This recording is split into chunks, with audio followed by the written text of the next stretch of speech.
আল্লাহ এজন আছে, তেওঁলোকো আল্লাহৰ বন্দা, আমিও আল্লাহৰ বন্দা। ধনী দুখীয়া সকলোৱে আল্লাহৰ বন্দা, সকলোৱে মাটিত গৈ শুব লাগিব এটা সময়ত। একে আল্লাহৰ বন্দা, আমি একে ভাই ভনী। এখেত হল শাহাবুদ্দিন মজুমদাৰ, ঘৰ হুজাই জিলাৰ চিতলমাৰীত। সৰুতে পিতৃহাৰা হোৱা শাহাবুদ্দিন অতি দুখ আৰু কষ্টৰ মাজেৰে ডাঙৰ দীঘল হৈছে। জীৱনৰ প্ৰতিটো খোজত তেখেতে সন্মুখীন হৈছে বহু দুখ আৰু যন্ত্ৰণাৰ। দৰিদ্ৰতাৰ নিষ্ঠুৰ সত্যক তেখেতে অতি ওচৰৰ পৰা প্ৰত্যক্ষ কৰিছে। উপলব্ধি কৰিব পাৰিছে দৰিদ্ৰতা আৰু আৰ্থিক অনাটন মানৱ জাতিৰ বাবে কিমান ডাঙৰ অভিশাপ। বহু ত্যাগ আৰু কঠোৰ পৰিশ্ৰমৰ পাছত আজি তেখেত আৰ্থিকভাৱে যথেষ্ট সচ্ছল। আৰু আল্লাহ আমাকো জন্মসূত্ৰে ধনী বনাই পঠিওৱা নাই, দুখীয়া আছিলোঁ, কিবা এটা ইনকামৰ চ'ৰ্চ দিছে। আজি তেওঁৰ হাতত সকলো আছে, টকা পইচা, ধন দৌলত, গাড়ী বাৰী। তথাপিও তেখেতে পাহৰি যোৱা নাই এৰি অহা দিনবোৰৰ নিষ্ঠুৰ সত্যক। জীৱনৰ এই বাস্তৱ অভিজ্ঞতাই তেখেতক আজিও আমনি কৰে। আজিও তেখেতে উপলব্ধি কৰিব পাৰে আৰ্থিকভাৱে দুৰ্বল মানুহৰ প্ৰতিটো দুখ আৰু যন্ত্ৰণা। সেয়েহে হয়তো তেখেতে ভাল পায় আৰ্থিকভাৱে দুৰ্বল আৰু বিপদগ্ৰস্ত মানুহৰ কাষত থিয় হয়, সহায় কৰি ভাল পায় অসহায় মানুহক। কোনো মানুহেই নিৰাশ নহয় তেওঁৰ ওচৰত। জাতি, ধৰ্ম, বৰ্ণ নিৰ্বিশেষে সকলো ধৰণৰ মানুহক পাৰ্যমানে সহায় কৰি আহিছে নিস্বাৰ্থভাৱে। মই যিমান দিনলৈকে আৰ্থিক অৱস্থা ভাল থাকিব বা ইনকামৰ চ'ৰ্চ থাকিব, এনেকুৱা ধৰণৰ পৰিয়াল আমাৰ এই হুজাই জিলাৰ ভিতৰত যিমানখিনি থাকিব, মই যিমানটো পাৰোঁ চেষ্টা কৰিম ইনশাআল্লাহ। মোৰ খোৱা বোৱাৰ অংশটো বাদ দি বাকী যিমানটো পাৰোঁ মই সকলোকে সহায় কৰাৰ চেষ্টা কৰিম ইনশাআল্লাহ। যেতিয়াৰ পৰা মই বেছি সুবিধাজনক মানুহবিলাকক সহায় সহযোগিতা আগবঢ়াব গৈ আছোঁ, আল্লাহ মোক তেতিয়া আৰু দুগুণ ধন দৌলত দিছে বা ইনকামৰ চ'ৰ্চ হেৰি কৰি দিছে।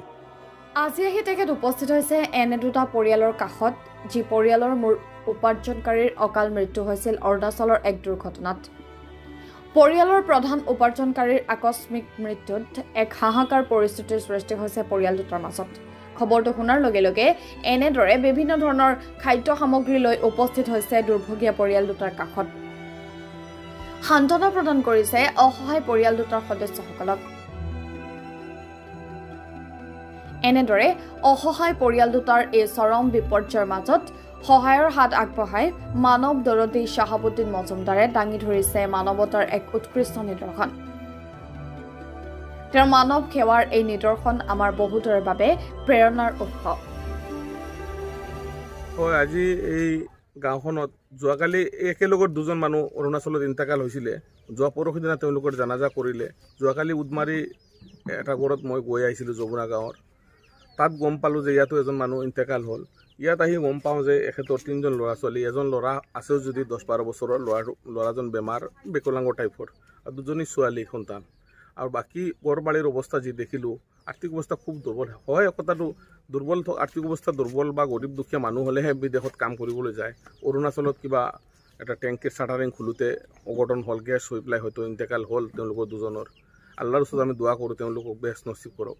আৰু বৰ্তমান যি দেশৰ পৰিস্থিতি বা দুখীয়া মানুহ যেনেকুৱা বৰ্তমান হৈ গৈ আছে, দুখীয়াৰ পৰা দুখীয়া মানুহ তেওঁলোককতো আমি সকলোৱে সহায় সহযোগিতা কৰিব লাগে। যিহেতু আল্লাহ এজন আছে, তেওঁলোকো আল্লাহৰ বন্দা, আমিও আল্লাহৰ বন্দা।